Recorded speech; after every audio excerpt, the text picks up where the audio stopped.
Alright everybody, this is Sawyer189, and it's probably been a year or so since I've actually done anything comic book related on this channel. Like, well, I mean, I talk about comic book movies and stuff, but it's probably been at least a year since I've actually talked about, like, comic books, like, you know, actual comic books, like going over reviews or anything like that. I mean, I've done a couple reviews here and there, but it's been a while since I've actually shared anything from my actual collection. I used to do these things called, what were they called? They were like called like back issues or something like that. I don't know. Anyway, that's not important right now. So I've been getting back more into actually picking up books lately, so I am gonna grab this stack of books that I have over here. And this is gonna be just a simple video of me going over some different books. Mostly the covers, because that's kind of how I pick my... I'm not like most collectors. I do read some of my books, and this sounds terrible, but I don't read most of them. I read like the ones that I don't have a whole lot of time, so I end up reading the ones that just like you know that draw me in. Like the cover really draws me in, or something like that, or a character that I really like. Like usually, if I pick up a Punisher book, I'll read those because I really enjoy Punisher. But I don't necessarily pick up all the other. I don't necessarily read all the other random books that I pick up, because I do pick up a lot of books. Um, so with that being said, don't expect me to know like the story in each of these books, because 9 out of 10 times I won't. But I will comment on like covers and like how I think about the artwork and our story elements that are in the cover, stuff like that. I might tell you a little bit of history about the character or whatnot if I know anything interesting like that. But yeah, this is going to be a quick video, just me going through a pile of books. And these are not books that I recently picked up. I don't want to make people think that. I don't want to make people think this is like a haul video. This is really just some books that I grabbed out of my collection. My collection's huge. I could probably do like 100 videos like that. But yeah, just gonna go over some books real quick. And also, I have a Patreon account that I just started the other day. Yeah, I know Patreon. Everybody has one. Um, but yeah, if anybody on here would like to, go to that and support me, that'd be awesome. You'd be the best person in the world. Um, I am trying to I'm trying to figure out what I can do to as a reward system. Right now, I have some polls that you guys can add on. I'm also thinking about if I can get enough Patreons. Like I don't want that many, but if I can get at least some, I would love to do like giveaways. Like give you like send off a certain comic book or something, or some kind of merchandise to a lucky person that's in my Patreon pool of people, and shout outs and stuff like that. Just ways to kind of make you guys feel like you're part of the team. So yeah, we're gonna go ahead and get into the books now. First one is Countdown number 43. This is part of I think it was like a 52 issue series. That would make sense since there's 52 Earths. This is part of a series that was basically like putting all the different Earths together, and it was basically like a crisis kind of thing. Really big, over the top storyline with lots of different characters. I think the biggest thing about this storyline was that it's kind of where they brought back Red Hood, like where Red Hood kind of came back or Jason Todd kind of came back into the DC universe as a whole. So it's a pretty big book. It's a pretty big title just for that, in the history of comic books. Um, Next up, we have Ultimate Origins, Magneto. This is a really cool cover. I think this is the only reason why I bought this, because I think it was like 25 cents at the store, and it had a really cool cover. So I was like, I'm getting this. I just love the cover. I love Magneto stopping all the bullets, and they're just like in the mid air of the cover. It's cool. It's definitely something I wouldn't mind displaying. If I ever get a bigger place with more room, I would love to just display lots of different cool covers or covers that I like. Next up, we have this Amazing Spider-Man number 222. I should probably start looking at these before I show them.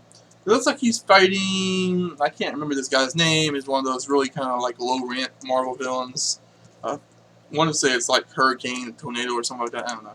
But yeah, I just like this cover. And it's cool to notice that these little commercials they used to do on the top of some of the Marvel books from like the mid '80s and stuff. Those are kind of cool. Sorry. Next up we have Robin #3. I don't know. This is like the third miniseries of Robin. Cry of the Huntress. Yeah, I like this. Is like one of those. This is one of those gimmicky like holographic covers they did in the '90s. They did a lot of that in the '90s. Comic books were getting oversaturated. They were trying to find gimmicky ways to sell books to make people feel like the book was more important or more collectible. And this is one of those gimmicks of the holographic covers. Next up, we have Marvel Comic presents Ghost Rider, the Werewolf, and Thanos. That's a really weird combination. I'm pretty sure these characters don't actually team up in the same story, because how would they? But yeah, it's another one of those kind of classic '90s covers. Very dark age Ghost Rider looking cover. Ghost Rider is a very prominent example of Marvel's dark age, or like the gritty '90s. Then we have Legend of the Dark Knight, Hot House. This is like mostly a Poison Ivy related story, because obviously you can tell with the plants and stuff. But I like the cover. Right? I just love the image of Batman just kind of like into the from the window. It's kind of an iconic image you see a lot in the Christopher Nolan movies. He does that a couple times. It's just cool. There's nothing that screams like, oh shit, like Batman is flying through the room. Next up we have Darkest Night, Green Lantern, #45. This is this is another one of those books I just picked up for like 25 cents. My local comic book shop has a pretty big section of just 25 cents books. And I like to go through those a lot, because sometimes you find cool covers or interesting little one-shot stuff. And this is like one of those. This is one of those covers. It just kind of drew me. I don't know. I don't really know why. I like this clash of yellow and pink, going against each other. Next up, we have Han Solo, classic Star Wars. It's number 2 of a 3-issue miniseries. I like the background in this cover. I think that bluish, background with the black from space, it looks really great. But if you look closer, I really hate the way the artist drew Han Solo. He looks really weird, kind of cartoony. Doesn't really fit the rest of what the cover looks like. I don't know. I just really don't like the way they drew Han Solo. But I do like the rest of the cover. Next up, we have a Batman, Supergirl, Brave and the Bold. I just like this cover because it's one of those kind of classic '70s covers. It showcases one of the many costume redesigns DC did in the '70s. They just decided that they were going to redesign almost all of the iconic costumes of superheroes. So they gave Supergirl this like kind of, I don't even know how to describe it. It's basically just like a lower cut shirt with like a little S symbol on the side, chest area, and then instead of a big S all around, it's just a small S on the side. I guess the idea was that she couldn't have that low cut shirt if she had a big S on it, so they just, I don't know. But yeah, I'm not really a big fan of the Supergirl costume, but I like picking up covers that show these costumes prominently, because it's just a cool thing, because it's one of those things that's kind of gets forgotten by a lot of newer comic book fans. So I enjoy picking up covers that showcase those costumes on the cover. Also, it's classic '70s Batman. He looks great. Next up, we have a really fun cover, Kool-Aid Man. The Avengers of Kool-Aid Man. I'm sorry. Yeah. It's just a wacky, silly, kind of cartoony cover. Kool-Aid Man just busts in with his signature. Oh yeah. And yeah. I mean, even in outer space, he's able to do that shit. So probably not the safest thing to do, since those kids are probably gonna get sucked into space now. But yeah, it's a cool cover. It's definitely one of those covers that you could probably tell kids were like, oh shit, and they grabbed it. Like it was just something that it probably drew your attention to it. Next up, we have this Manhunter issue #1. It's like a one-shot thing. They did this for like the Jack Kirby 100th anniversary, I believe is what it was. I don't know if it was 100th, but it was like Jack Kirby's anniversary or birthday or whatever. And they did a whole bunch of one-shot stories with like, you know, different artists kind of imitating his style. You know, flattery, imitation of the best form of flattery. This is the Manhunter one. I do like this cover. It's pretty cool.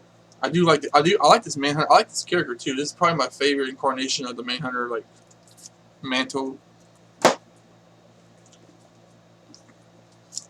Next up, we have this Jessica Jones cover. It's the fried pie variant, which I think I don't know exactly where all you can get it, but I always get my fried pie variants from Books A Million.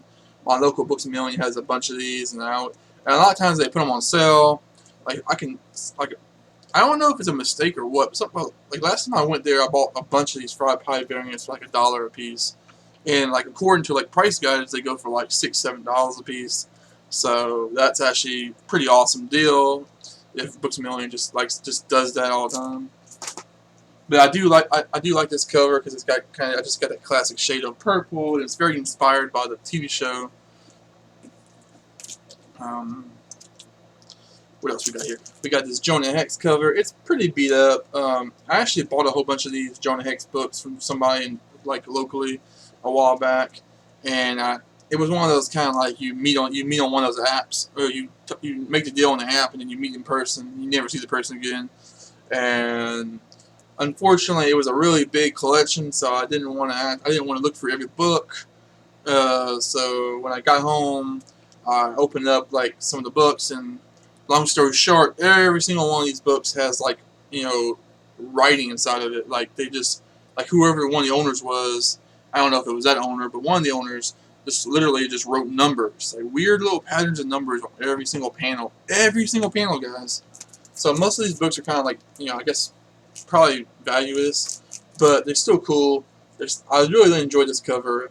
I love these classic like white backgrounds with just like a small focus in the middle. There's a Teen Titans one that's very iconic that's like that, where it's a picture where it's a white background, but it's got Robin and Kid Flash walking away, you know, with their costumes on the ground. I have it somewhere in my collection, but yeah, I love covers like that. This one reminds me of that, where it's just a simple white background, even though it looks kind of like cream now, but it's a simple white background with, you know, just Jonah hugging this, you know, chicken, and it just looks cool. I'm a big fan of simplified covers where it's just like one kind of core picture in the middle. Next up, we have the Star Wars cover. I really don't like this cover actually. I think this was a freebie or something, or it was part of. I think this is part of like a lot. Because I do, every once in a while, I do buy random lots from, like, you know, eBay or something, or Amazon, or I'll buy people's collections around here, and they'll just have random books in there, and this is a, you know, random book. I don't like this cover. I don't like live action covers, or, you know, just photograph covers. And even though this cover is a little bit, I wouldn't say it's a photograph cover, because it's definitely, Simon Pegg's character is definitely drawn here. But it's supposed to look like it's the real movie, so it has a kind of a super realistic art to it, and I'm not a big fan of that. Just got a few more books, guys, and then we'll be done with this. Got Hawkeye, number 5. I actually have read these. I'm a really big fan of the series. I don't think I finished it. I don't think I got the last couple issues, but it's a really fun series. It's over now, but it's probably my favorite Hawkeye run that I've ever read. And I've read a few, but this is probably my favorite. The art's not my favorite art, honestly. It's very simple. It's very simple art. And I know I just said I like simple art, but I like them more on covers. The internal art is just it's okay. You know, it grew on me after a while, but it's not my favorite art. I do enjoy the stories though. They kind of take Hawkeye and they kind of make him more. They kind of strip him down, make him more realistic, make him more of a Robin Hood kind of character. You know, half the story he's not even in his costume, or sometimes he's not even using a bow. He's just like fighting people with his hands, or he's using like his what do you call that? His accuracy to like throw a pin or something, hit a button to open a door. It's just silly stuff, and I do enjoy these books. And I do like this cover because it's kind of like, again, it's like a whole bunch of white. Then you got the blood splatter that kind of like makes it pop a little bit. And then you got the black tape that kind of just pulls your attention to the middle. Now this is probably one of my, and this is such a kind of like an unimportant book. It's not really anything special, but I love this cover. It's probably one of my favorite Batman covers of all time. People are probably gonna think I'm silly for saying that, but I do really love this cover. It's Detective Comics number 687. It has no importance in the grand scheme of things. I don't even know what the story is in this actually. I guess I've had this for years since I was little, so I haven't actually read it in a long time. I did read it originally. I don't remember. Yeah, as far as I can tell, it's like he's fighting some pirates or something, like some there's like a group of pirates and they're like robbing ships or something. I don't know. But it's a cool cover. I really enjoy this cover because I love the isolation aspect that Batman's just tied up to this, what they call those, boonies? He's tied up like this boonie out in the middle of the ocean, and it's just a really cool cover. I love like the yellowish, like fall kind of effect they got going on. It just looks cool. If this issue wasn't so banged up, I'd probably display this. I might have to look online and see if I can find out like a better condition issue of this, because I would love to have that. I'd put that in a frame, guys. I would so put that in a frame and put it up somewhere. Kind of like how I got these books over here framed up. I would do that. Okay. So we got 3 more books to go through. The last one is going to be kind of like a special book that I picked up recently, kind of a key issue. But yeah, this next one is Ultimate 6 number 3. I like this cover because it's very like the color in the background really helps it. It really helps it because it's a reddish orangish color, and that usually represents like rage, aggression, stuff like that. And you can definitely see it in this cover because Spider-Man's he's getting ready to pounce on. I'm assuming that's the lizard. I guess that's who that's supposed to be. Maybe Jackal. It's probably a lizard though. And he's getting ready to jump on him, and it expresses that there's about to be some conflict going on, some action. And I do enjoy that, and that's a good example of how the colors of the background or whatever can really make you understand what's going on more than the actual picture makes you understand. And then we have this comic book that's actually the exact opposite. It shows you the exact opposite emotions from a different color. Captain Atom number 8. Now I love this cover because I love the blue, all that blue in the background with the really light colors in the middle. It really kind of represents like a calming color, like a nurturing color. You get and that's also expressed by the tagline right here. I don't know if you can see it, but it's like, in this darkest moment, Mystique knew compassion. So the color basically reflects, the dialogue right there, which gives you an idea of that this is going to be more of an emotional kind of story that you would probably be ready for an emotional story by reading this. That would probably be kind of, it's kind of that's like a redemption story, because I do know that Mystique is a villain, so this is probably if as a reader I would assume by looking at the cover this is going to be a more compassionate story, maybe a redemption story. So have some sadness to it. It's just I love the idea that just a simple blue background kind of makes you feel that way or makes you realize that kind of stuff. Yeah, I really look into the art of covers way too much.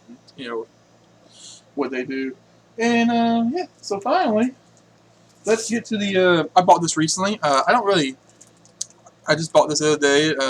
I like to, when I go to the comic book store, I like to try to pick up at least one key issue. Well, maybe not key issue, but I like to pick up at least one kind of like mid-range book that's that has a little bit of like resale value. Usually something like in the $20, $30 range or higher, depending on how much extra money I got laying on me. But yeah, so this one I picked up was the Beaver Animal number 1. Very nice cover. It's an interesting cover. It's kind of very feminine, I guess you could say, with all the pink and and the makeup stand and all that stuff. It's kind of interesting because it's kind of interesting because I guess if you were the first time you were looking at this when it first came out, you wouldn't know anything about it. You would just you wouldn't really understand like what this guy is, or you wouldn't probably even know it was a guy. You'd probably just assume it was like a girl that's going to dress up in this outfit. So it's interesting because, you know, me knowing what the story is, it's very interesting that, you know, they chose to have this, like, you know, this anarchist, or, you know, vigilante, or whatever you want to call him, dressing up in a very kind of unmasculine outfit, you know. And yeah, I just find that concept interesting. I love the colors here, like the pinks. The pinks work well. The whites work well. And the lighting effect that you kind of get, or at least the illusion of a lighting effect that you get from the lights here, is very interesting to me. I do enjoy this cover. I like it. So yeah, that is a stack of comic books that I just kind of pulled out real quick beforehand, and that had some different kind of covers that I wanted to touch up on. You know, the different aspects of covers. I'm a really big, I guess you could say, like, fan of cover art. You know, and it's like that old saying: you don't judge a book by its cover, but you kind of do, actually. I mean, honestly, whenever we go in the bookstore, you know, unless we've read reviews on a book beforehand, what is the first thing how do you pick a book? If you haven't read reviews on it, or if you haven't had your friends tell you, hey, pick up Black Science #1. It's this really cool new series. You're gonna love it.